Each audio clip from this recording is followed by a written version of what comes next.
Hello and welcome to episode 20 of the Inner Miami Show. My name is Brandon Griffin, and for the first time, I am without my boy Mike, Disneyland Paris Longan. Mike is traveling the world, going to learn about disappointment at Stamford Bridge this week, and traveling through Europe and enjoying himself. So you guys are stuck with just me tonight to recap what I've been calling the dismantling in New Jersey. So, lots of stuff to get into. Rough week. Rough weekend, I think, for all of us, right? It was just rough all around, and we'll get into it. But before we jump into the highlights for the game or lowlights, if you will, I did want to get into some transfer updates because we did have some new incomings. Um, First of which is our friend Yannick Bright.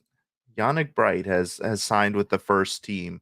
He was our super draft pick this year in 2024. One of them, he signed a first team deal. From what I've been hearing, and I haven't seen it confirmed anywhere else, so it's possible I I don't have it right, but from what I'm hearing, and from what we saw, right? So he was a standout performer in the last couple of games in the preseason. I think a lot of us expected him to get signed much earlier and make an impact on the first team this year. But it just didn't happen, right? But what I'm hearing is the one of the big reasons why it didn't happen is because he was on he's an Italian national, so they had to get his green card situation sorted out. I heard he did get his green card. He had, which is a big reason why he was signed to the first team contract, and now he's on the first team. So he does not take up an international spot. I think Mike and I talked about it in one of our first episodes. That was my concern with him. I didn't want to sign like a draft pick like to take up an international spot when those are pretty valuable, as we've seen them traded within the league. And we needed them all, right? We needed them all for Suarez, for Messi, um, for all the new additions that we brought in the offseason. So really happy to have signed him. I think he's a great holding midfielder. And learning from Busquets is only going to make him better. The energy that I think he and a guy like Redondo, when they're on the field together, can bring would really be awesome to see. We didn't necessarily see that. We didn't really see that come to fruition in this game because he did come off the bench towards the end. I think it was like a 60th minute sub. So we didn't really get to see him make the impact that we did see in preseason. But I have high hopes for him. I'm glad that we signed him. The other signings are more short term. If for those of you who don't know, um, unlike other clubs where you can bring people up from your reserve squad and move them within the first team, in MLS, our reserve squad, MLS Next Pro, you have to sign them to short-term loans, and these players are limited to only making so many appearances before you have to sign them to a first team contract. Those of you guys who have been with us a couple of years know, like guys like Noah Allen, David Ruiz, Kromoski. These guys have all kind of done that before, so it's not a new thing for Inter Miami. But because we were so depleted this week, because all the guys going out for senior and youth national team duty, we called up forward Leo Afonso, who was also a super draft pick from this year. An interesting story, was actually a product of the Inter Miami Academy before he went to college. And so we drafted him. I believe he's from the University of Virginia. And we drafted him to get his rights back. So a guy we know pretty well. Um, then we also saw Pep Casas and Ricardo Montenegro signed to short-term contracts. Um, yeah, Sean, thanks for joining. Yeah, I agree. Alfonso looked really good, and yeah, he'll probably stay at Inter Miami CF2 for the year. But I don't think it's a bad thing, and I think it's a good thing that we saw the team sign him to a short-term deal. because it shows like kind of the faith they have in him. Because most of the players we've seen signed to these short term deals end up at some point either within the current that season or the next season signing a first team deal. So would definitely love to see him with the first team more. Think he played really well, and then if I remember correctly, I believe he also played the next day with Inter Miami CF2. He may I have the roster up. I closed it. But yeah, he did play the next day. So good kid. Hopefully we see a lot more of him. And I'd like to see a lot more of the youth. We're gonna rely on them. We're gonna need other guys from Inter Miami CF2 to step up this year because we saw like this is the problem with having talent in a league that does not respect international windows. We're gonna have to rely on the oh, there's my confirmation from Sean. Yeah. Yeah. So we're going to rely on these guys all year. We're going to need the youth to step up and really do, um, shine when it's their time to go. So seeing guys in the short term loanies like that sign, it's really awesome. Yeah, he was. Alfonso, I think, is an academy kid. And then, like I said, well, yeah, Alfonso had a crazy story. Was Inter Miami CF2, went to college at the University of Virginia, and then Inter Miami decided to draft him in the super draft because they liked him so much. Um, yep. Pep's another academy guy, and then Montenegro, I think, was signed in the super draft as well. So good guys, good kids to have on the team, and we definitely want more of that, right? Because we're gonna need them. We're gonna need them. You know, um, no easy way to jump into it, right? Like, I hate that I don't have Mike here. Mike would be ranting right now about a whole bunch of different things. Um, or he might be totally happy riding the high of Dos Acero. Who knows? But yeah, um, getting to the New York Red Bulls recap. Let's just rip this band-aid off, right, guys? Like it was a real rainy, cold day in New Jersey. For those of you who don't know, I will be up there tomorrow. I have a flight out to New York and I get to hang out in the rain and the cold and I can't wait. Um I can't wait. Joe, if wishing made it so, you know how I feel about my boy Lewis. But yeah, we should have brought him back. Uh you know, Sean, I guess I probably haven't shared this. Yeah, so next week Mike will be doing episodes by himself because I will be in the regular Disney. I am not Mr. Fancy Pants and going to Disney. I called it Euro Disney or today and he got mad. Um, I'll be in regular Disney. Love Disney. Big fan. Kids are big fans. Um, yeah, so the Disney hate or Disney mental illness, as you point out, is alive and well here, and we nurture it.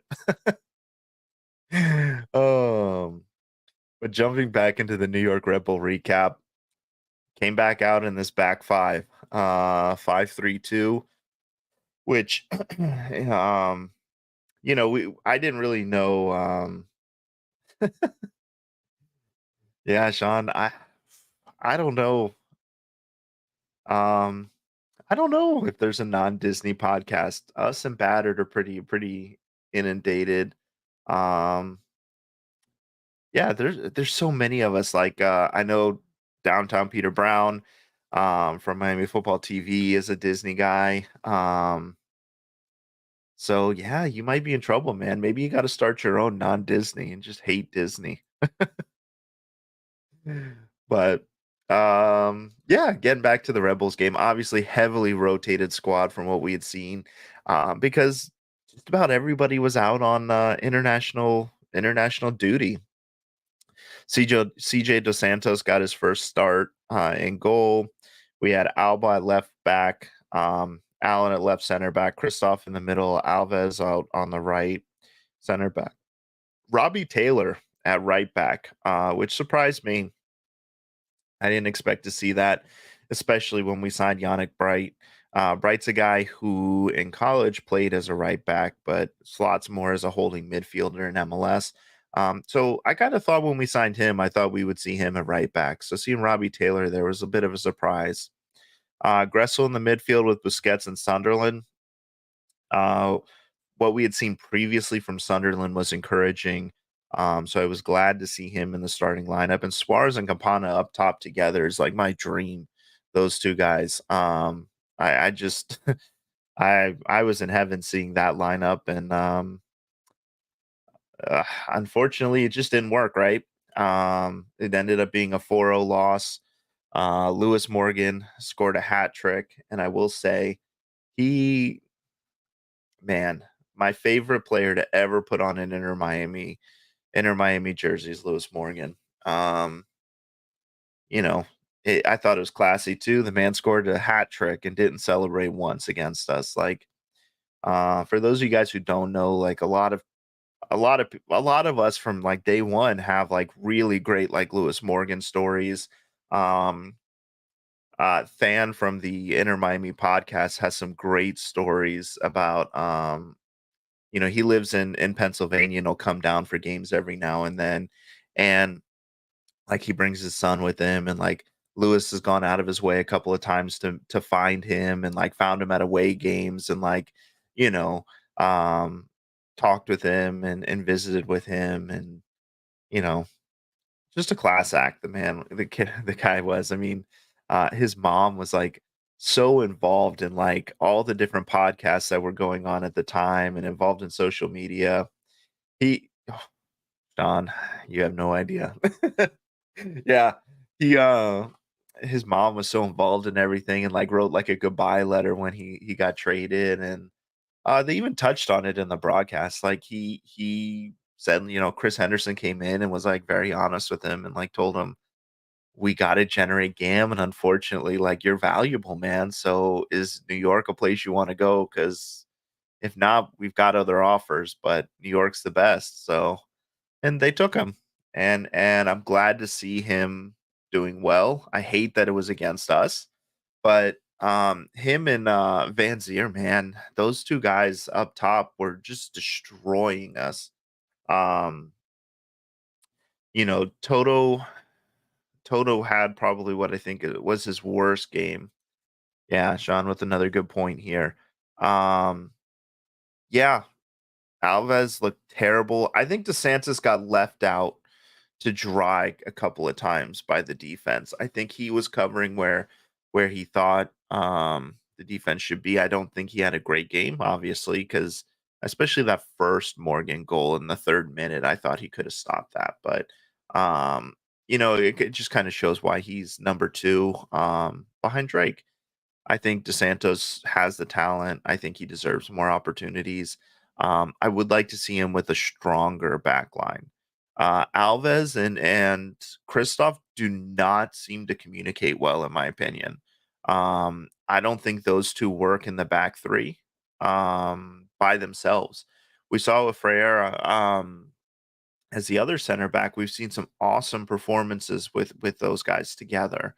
And I think maybe he kind of bridges the gap. I don't know if there's a language barrier and that's why the communication isn't there. I don't know, but the back just looked disjointed. Uh, yeah, yeah, exactly. Like I don't think DeSantis was or DeSantis. I don't think he was great, but I also don't think he was bad. I think he just kind of had a lot more work to do than he probably deserved. But yeah, the defense was disjointed. We played that high line, and what happened is with that high press that the Red Bulls were hitting us with, like we didn't have the pace to keep up with Morgan and Van Zier, and Amaya was making some awesome passes. Stroud was involved. I mean, Carmona hit us with the other goal, the non-Lewis Morgan goal. But that Van Zier Morgan connection was just unreal. Um, and I think Van Zier assisted in all 4 goals, which was crazy. Like, every time you saw him just kinda make a pass, I just started assuming it towards the end of the game, like, it was gonna lead to a goal. Um, I think And I said it before, like the back five works when we have our best players out there. But I think we had too many players in positions they weren't comfortable in. And I don't think it worked. And I don't think Tata made the necessary tactical adjustments until it was way too late. Like he did eventually bring in Yannick Bright for Robbie Taylor at the right back position, but at that point I think we were already down 3-0. Um, the midfield was very lifeless. I was excited for a guy like Sunderland to come in and get a shot and try and inject some pace and some energy into the midfield. And ironically, the only one I saw really working his ass off was Busquets. That was it. Like Gressel made some nice runs, but they didn't lead to anything. Suarez kind of playing deep is more like a false nine. I thought was interesting. In the first half, we had some opportunities to score, but I never felt like we were gonna score. Um, I don't think we had any really great chances. Um, quick look. Yeah. Yeah, 2 shots on target, 7 total shots. Our XG was 0.26. Like, we just weren't getting in the right positions. We weren't making things happen. But the sad thing is we were playing Phil Neville Tata ball. We had like 70% possession and we couldn't do anything with it. And it just, we got called out and guys who have listened to this show a lot know I will tell I will say Taylor Twellman is the worst. He is horrible, but his take about gamesmanship with this team during the game is 100% right. Tata even called it out in the after game press conference. The team did not look like they wanted to play and they didn't look like they wanted to win. They didn't. They came out, they were sluggish. There was no fire. The only guys I saw fired up was Suarez and Busquets and Campana at times, but mostly just those two. Suarez, I think, even got a yellow card in the first 15 minutes because he was so pissed off at some stuff. Like, and he was going after the ref. Like, we just and John, again, you summarize it up perfectly right there. Possession without a purpose. That's what it was. It looked like it looked like our players were wet, they were tired, and they didn't want to be there. And for me, like especially with a heavily rotated squad, a lot of youth, a lot of guys getting a shot, like Sunderland, the academy signings and stuff. Like I expected to see more. We've seen, especially the DC game, we saw we can win without Messi. We still had Suarez, we still had Alba on the field.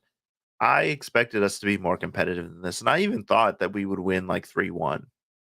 I thought we absolutely could.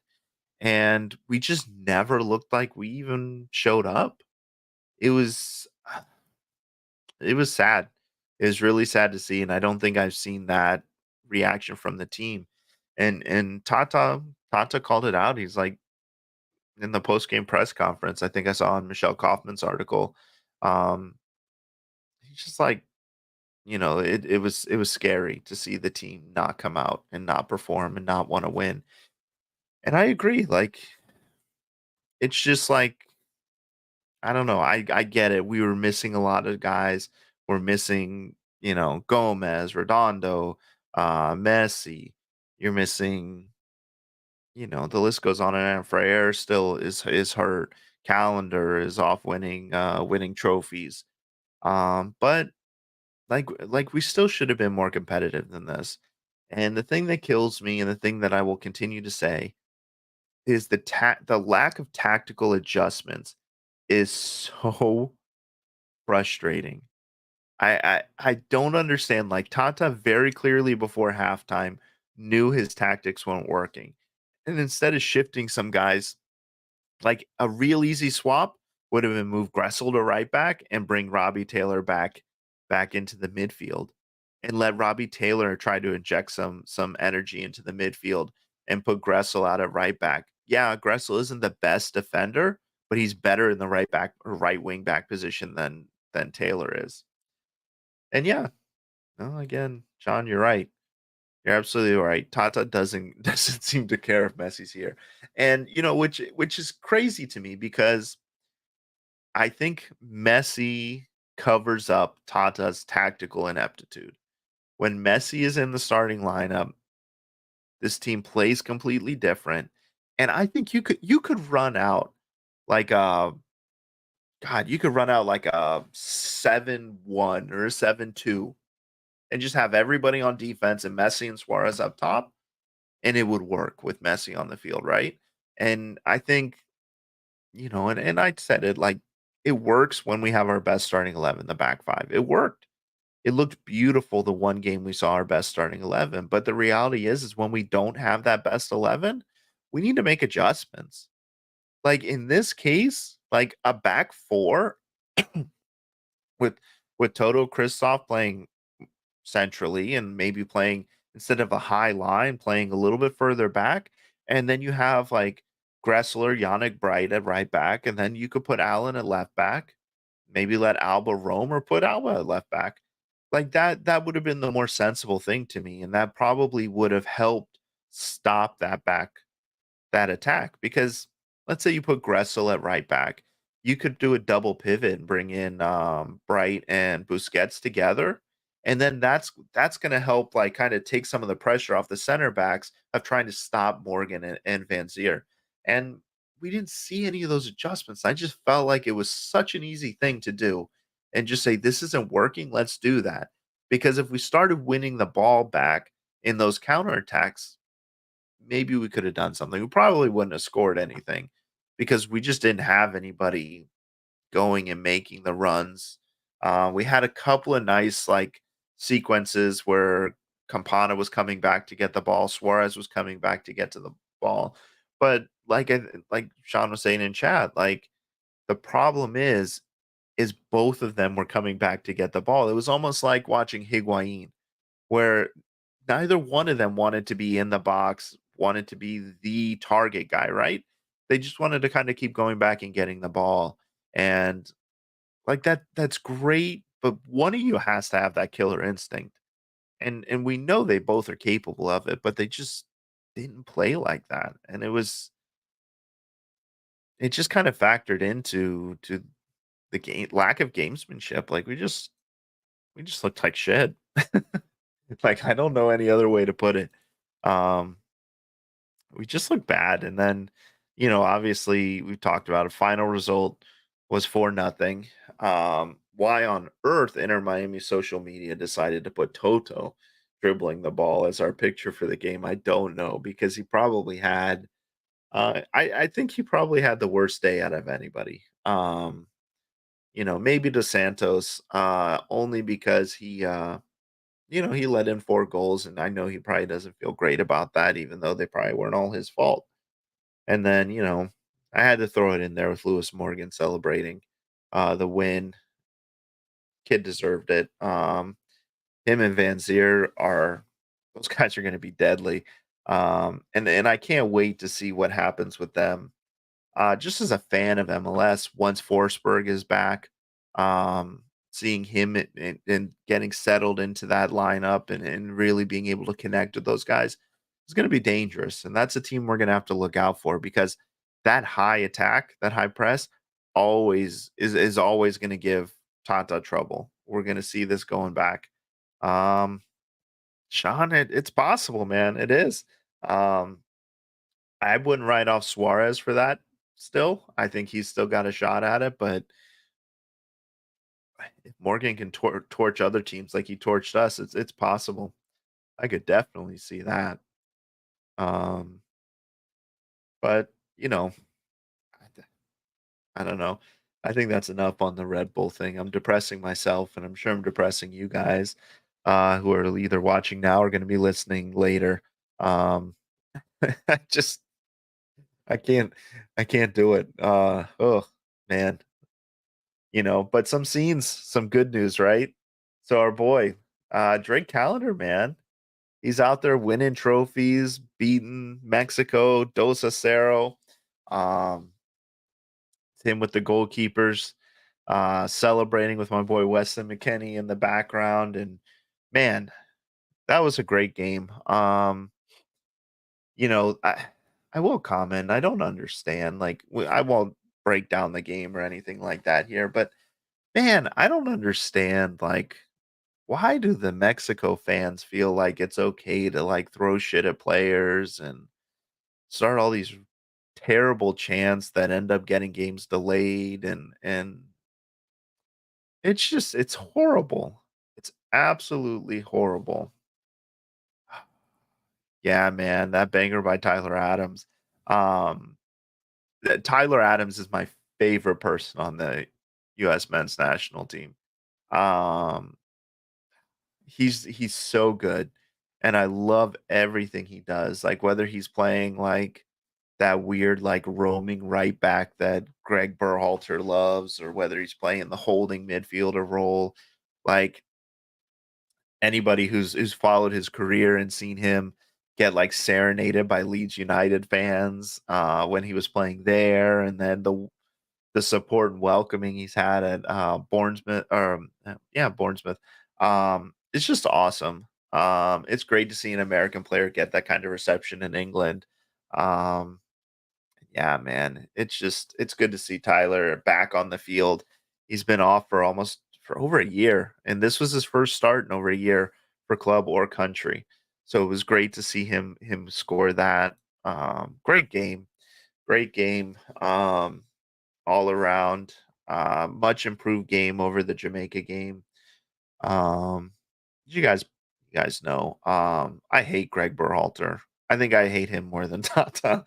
I think he's the absolute worst coach I've ever seen in my life, and how he's still with the U.S. men's national team, I have no clue. But I got to give it up. He coached a team to win in win the Nations League. Um, So, good for him. Some great comments from the team supporting him. And I guess, you know, ah, I'll draw back, I guess, to the Marlins. Like, I think a coach having players bought in, and, um, players that believe in the system that they put in, like Skip Schumacher's done with the Marlins, I guess that makes a difference. And we're seeing that. And yeah, John, I agree. He only has that job because of his brother. Because Greg Berhalter's never won anywhere except the U.S. men's national team. I do not count the Nations League trophy among, like, the most coveted in the world.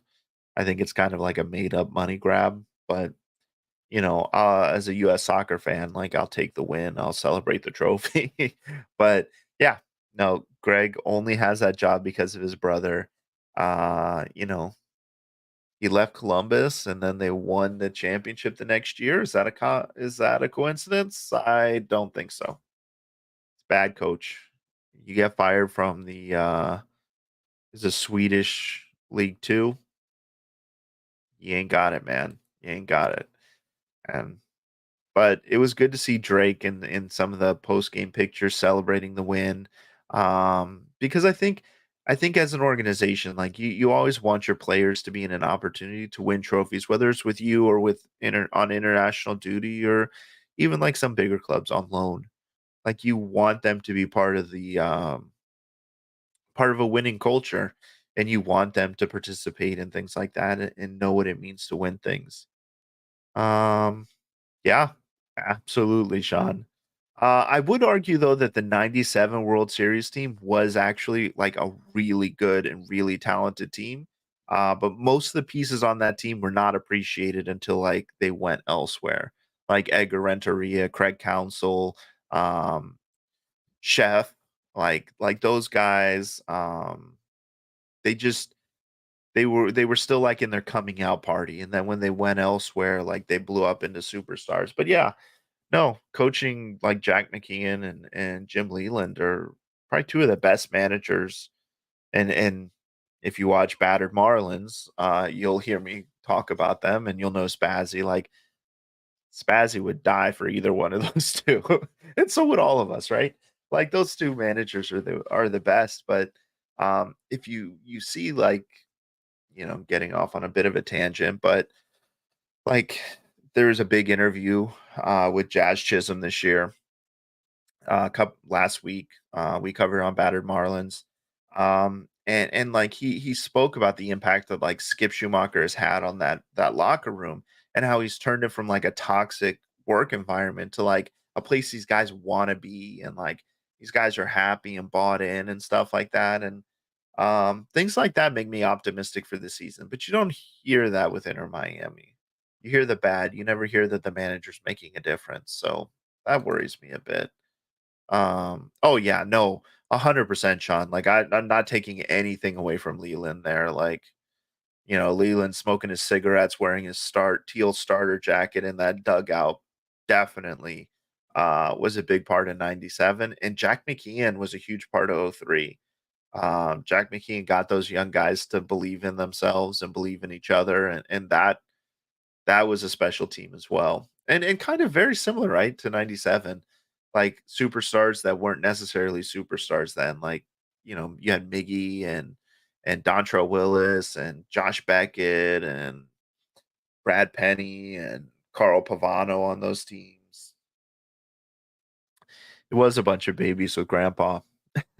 And then, well, I mean, you had I don't know who was grandpa more, Jack McKeon or Jeff Conine. He was pretty that was like his last season or last couple of seasons he was there. But yeah, definitely a great analogy. And that's kind of a similar parallel to Inter Miami now, right? I guess Messi's grandpa, Suarez is grandpa too, and everybody else is just the babies hanging out with them, right?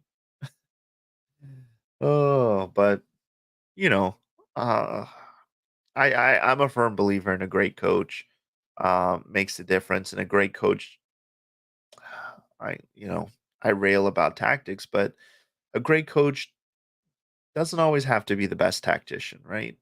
Um, the best coach knows how to get the most out of their players, and maybe Greg knows how to do that. I don't think so, um, but maybe he does, and I know Tata doesn't, so I'm not gonna talk about that. But like guys like Pep Guardiola, Jurgen Klopp, like, yeah, those guys are good with tactics, but I think they're better at man management, and I think they're better at connecting with players and getting the best out of them. I think both managers approach things differently. Pep's more of a like a quiet, like more reserved guy when it comes to talking about his players. But you have a guy like Jurgen Klopp who's very emotional, hugging his players like all over the place. And I think when you know how to connect with players, you know how to put them in positions to succeed, you know how to motivate them. I think that's what makes the difference. And having a manager or a coach or whatever that can do that can make a difference. And I think that's I feel like we might have had that with Phil a little bit, but we'll save that for when Mike's back. I know he loves to talk about Phil Neville. But let's go ahead and then we'll jump into our well, not a recap, our preview for New York City FC. Um their last game was against FC Cincinnati. They lost 1-0. They did have several of their starters, particularly in the attack, out on international duty. So it was a rotated squad. So the score line probably wasn't quite as fair as it should have been to them. But NYCFC is off to a rough start so far for the season. They're very slow in their offensive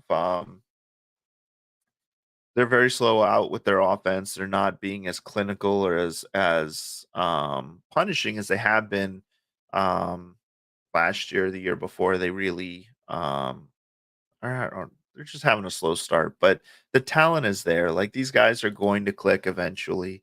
They're going to start playing strong together. Yeah, they're just off to a slow start. I think this is a good time for us to see them. They've only won one game so far this year. That was against Toronto, 2-1 win at Yankee Stadium. We're playing them at home. We don't know. We should be getting like all our international players back here this week. We have not heard anything about Messi. We don't know if he's going to be playing. Um, yeah, Sean, you're absolutely right.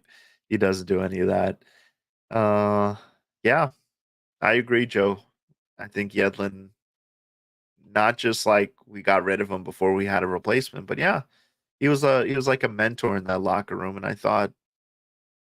you know, I thought he brought a lot to the table, and we definitely missed that. But uh, with NYCFC, these guys are they're a strong team. I I think their record is not fair to them because I think they should be doing a lot better than what they're doing. Um, they just in the last game they didn't really they kind of looked like us, right? Like their offensive players were out there, but they weren't like making plays. They weren't making quality shots or creating quality chances. Santiago Rodriguez, who for them has been like a playmaker, more like a number 10, he was playing as like a striker over the weekend, and he was like out of his position. He was out of his comfort zone. Um, for them to be successful, he's their engine. Like he's the one that's going, he's the one that's driving the bus, he's passing the ball, he's creating plays, and for them to be successful, they need him to pass the ball. If we can stop him, I love our chances in this game. I love it even more because we're going to have like probably pretty close to full squad. I'd be surprised if we see Messi, only because the following Wednesday we've got Leagues Cup, so maybe we see Messi come off the bench. That's entirely possible. Give him 30 minutes off the bench in this game to make the difference. But I would expect to see him probably come back if he's able to start for this CCC match against Monterrey at home. But we should have Suarez. We've got a full week of rest. Most of the international matches wrapped up yesterday or day before. I don't think anybody really has anything going on after that. So, my opinion, I think we're going to go with a full squad. When we have the full squad, regardless of the lineup or the tactics, I think we could beat anybody on any day. Um, but I can't absolutely see us struggling with this game because New York City was one of the better teams in the East last year. They've returned most of their starters. The people that they've lost on the team, they upgraded with. They brought in even better players. Coaching, their coach is kind of on the hot seat a little bit. Um, with the slow start, there's already some grumblings like maybe he's not the right guy. Maybe we got to go out and find somebody else. Um, but a coach like that is always dangerous to be on the hot seat. But us playing at home with a pretty close to full squad, I'm gonna guess we probably win this one, probably 2-1. Um, I could even see a 1-1 draw. Just because I don't know, man. That seeing a team come out with no fire and just kind of holding the ball, not really doing anything with it, dominating possession, but not really passing in the final third, like that worries me. And I don't I'm hoping it was just a cold, rainy night in New Jersey, and they decided like, hey, it wasn't their day.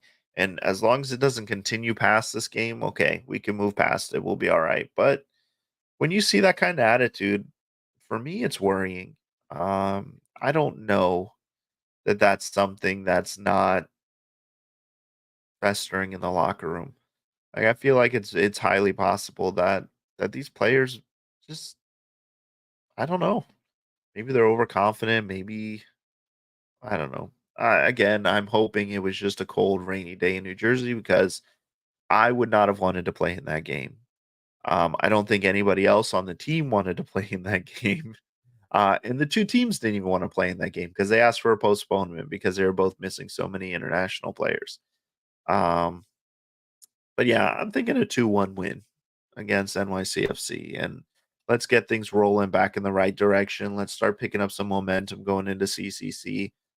Because Monterey at home, we're going to have to win that. We're going to have to win that and put some goals in the back of the net because Monterey away is going to be one hell of a game, and really hard for us to win. Yeah, yeah, the weather should be nice. It should be great. I won't be there again because I'll be in Disney. I'll be in New York this week, leaving tomorrow. But yeah, weather should be nice. I agree, Joe. 2-1 win is what I'm feeling. I was a little overconfident with the 3-1 prediction for the Red Bull game, but yeah, 2-1 win. We should be able to take care of business against NYCFC, and this will be a good test, right? It's one of the better teams in the East. A team most people, despite the slow start, picked to make the playoffs. So we'll see. But 2-1 feels about right, in my estimate. But yeah. Yeah. So before we wrap up, I'll open it up if anybody has any questions. I know we got a couple viewers in there. Ooh, okay. 1-0 win. Tata doesn't try again. And we win. Yeah. Tata keeps not trying. We'll be okay. He just got to get out of his own way. I don't know, man. Can you imagine what this team would do with like a coach that could actually like put his players in the right positions, do the right things? Like this team would be lethal, and sometimes it just looks so toothless. It's disheartening. But yeah, if you guys have any questions, throw them in chat while you guys are thinking of those, or if you don't think of them, that's cool too. Did want to throw out there in just in the spirit of supporting soccer in South Florida. Um, Fort Lauderdale United FC, the USL Super League, which is the USL equivalent of NWSL Women's League. Um, they're starting up in August. If you're not following them on social media, you should be. They've got deposits open now for season ticket holders. It's $25 for a seat, regardless of where you pick. I've already put down my deposit for a couple seats. I'll be out there most games. They're building this thing from scratch. It's cool if you were paying attention when they sent it out. They did send out a survey asking for feedback, like on the crest and things like that. They're starting to pick up their social medias, starting to ramp up. I've seen some really cool um, initiatives there, and just check them out. I think it's important to have soccer regardless of the league in South Florida. And as a father who has a daughter who wants her to grow up and be and do whatever she wants to do, I think it's important to have great like role models, whether it be athletes or scientists or whatever it may be. And having a pro women's soccer team in our backyard is great. So I want to go take my daughter, um, take my son, and let them see women's soccer. I was able to take them to the U.S. women's national team match when they were down here against China. We did go for a little bit. We weren't there long because my kids are 4 and 2, so that's tons of fun at a soccer game. But I like to expose them to things like that. They had a great time. Um, so yeah, just support wherever you can. If you're down in Miami, Miami FC is rolling. Um, Season's back up again. They're playing Charleston Battery this weekend, which Charleston Battery is kind of like one of my. I don't know why. I think it's probably because of the Carolina Challenge Cup, but I just kind of started following them. Really cool. Because we aren't playing in the U.S. Open Cup. Um, I think it's even more important now than ever to support lower league soccer in the country. It can't just be about the top tier. The lower teams give lots of athletes opportunities. They bring communities together. They bring soccer to areas that can support MLS clubs. So get out there and support them. Miami FC, you can go out there. We looked into it. They're VIP tickets where you sit on the field, like right next to the bench. You can basically talk to the players or the coaches. You're so close. It's covered with a tent. It's $50 a ticket. You could take the whole family out there and just sit in the bleachers for I don't know. I think it was like $20 a ticket if you buy it through them. Like, contact their reps, take the family out, go see soccer, support them. Because without lower league soccer in this country, a lot of guys don't get that opportunity. Oh, pro reg. Um, Sean, I would love it. As a fan of EPL and EFL football, I would love to see pro rel in this country. Do I think it will happen? No. The reason being is the American ownership model is not conducive to pro rel. You're not going to have guys like when the Moss brothers sell this team right before Messi leaves, after we get Miami Freedom Park. They're going to sell this team for like $1 billion plus 1.2, $1.3 billion. And no owner wants to spend that money and then have to worry about if we have one bad season and we get relegated, the value of this club is going to plummet. And when you look at like most MLS teams cost way more to buy than like an EPL team or like a Ligue 1 team or La Liga team, Serie A. Like, it costs more to buy an MLS team because with MLS, their pricing model, they're guaranteeing their owners a return on investment. They're coming up with Leagues Cup, all that money, all that TV revenue, all that advertising, that's going into the owners' pockets. The owners don't have to sell out like 30,000, 100,000 person stadium every weekend to make money in the US. Like, they're just they just open the doors and whoever comes in at the prices they set. We had this discussion when we were talking about and this was before Mike and I started the podcast, but we were very vocal on Twitter and social media about the raising of the price. Like, our our tickets for any sport in this country is more expensive than season tickets to go and to see Liverpool. I could, for what I pay for my Inter Miami seats, I have 2 tickets now in the supporter section. I could probably get probably 2 tickets, but in a better spot in Liverpool and go to every Liverpool game. But it's all about money in the US, where at least there's some romance in other parts of the world. So, as much as I'd love to see Pro Rel, I don't think we're gonna see it with MLS. I do think we will see it within USL. USL has already said openly that they're trying to do that, and that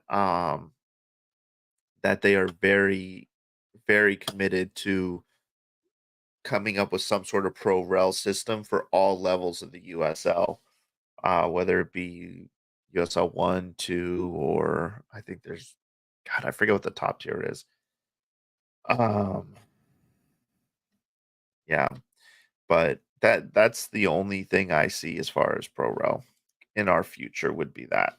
Um, it would be cool. I think another good idea would be like if we saw like NWSL and USL Super League kind of do something where there was pro rel there.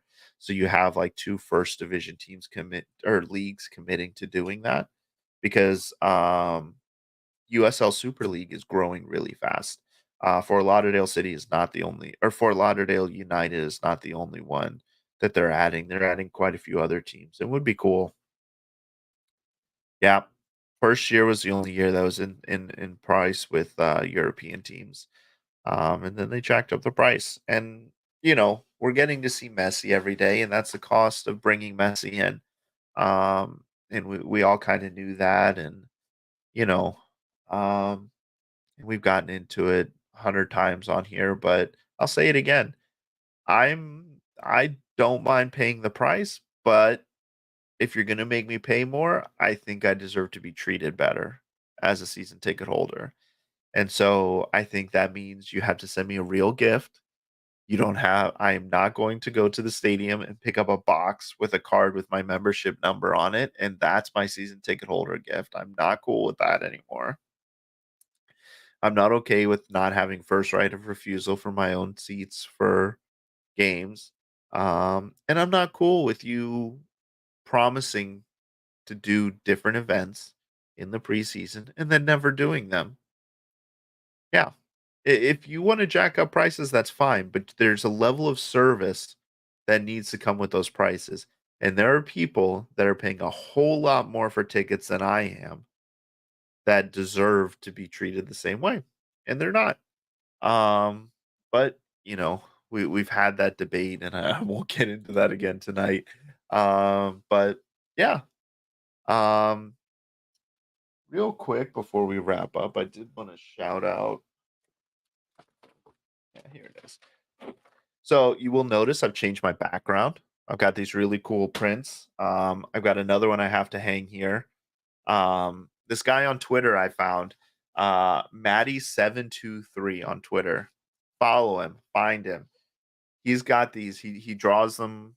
He goes through the process that he makes them. He draws them on his tablet. He's in the UK. If you're a fan of any other team you can possibly imagine, he's got stuff for you. He's got Liverpool stuff. He's got every EFL team. He's got like old school national team stuff that he draws and really cool stuff. So check him out. I'm gonna get this third one hung up back here and kind of redo my background. So when I come back in 2 weeks, it'll be different. But yeah, I did want to shout him out again, Maddie723 on Twitter. Find him in his shop. He has a lot of really cool stuff. If you're fans of Ted Lasso, a certain person, co-host of the Inner Miami show, who will remain nameless, um, asked me to order him a Ted Lasso drawing. So I have that for him too.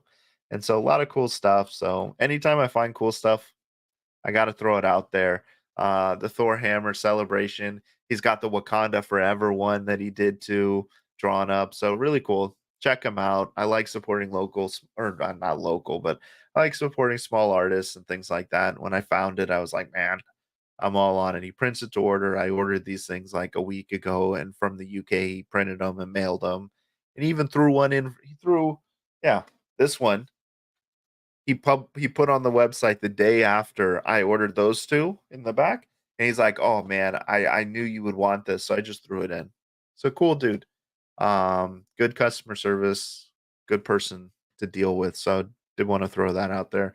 Not, he has no clue what the Inner Miami show is, I guarantee you, but no sponsorship here, just figured I'd pass that along because they are cool prints, and they come in every size you can imagine, so, check that out if you're interested, but yeah, thank you guys for listening to the end, and listening to me talk on and on and on for 50 minutes. I didn't think we would go this long. I thought it'd be 20 minutes and out.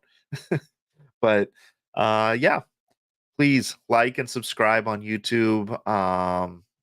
Rate us wherever you're listening. Give us the thumbs up on YouTube. Subscribe, and click the bell, the notification bell. That's going to be a important one. Well, hey, he'll love it, man. I'm sure he'll appreciate that. Thanks, Joe. But yeah, and as Joe mentioned with the shorts, like hit the notification bell because we've been putting out a ton of content. A lot of shorts we've been sending out. Every day we try to throw out like 3 or 4 from this show. So if it's a week where you're like, oh man, I can't listen to the whole hour of Mike railing on about why capris are so cool. Listen to the shorts. We have them out there for you. Little 1 minute clips of the show so you can digest it in your own time. Joker's been helping us out with those and doing a fantastic job. They're really well done, and he captures us at some of our best and worst moments, which just makes for great content for you guys. But yeah, thank you guys again. I will not be with you next week. Mike will be back at some point. I don't know when he comes back, but I'm gonna guess we will drop an episode before the Monterey game. Um, we will have one before then. If I have to jump on while I'm on vacation, I'll do it. I'll do it. But um, if not, I will see you guys in a week or so. Hopefully, when I come back, we're talking about a couple of really strong wins and getting ready for to finish out um, the first quarter of the year in a much better place than where we started or where we are today after this 4-0 loss. But yeah, thanks, guys. I appreciate it. And I hope you guys all have a great evening.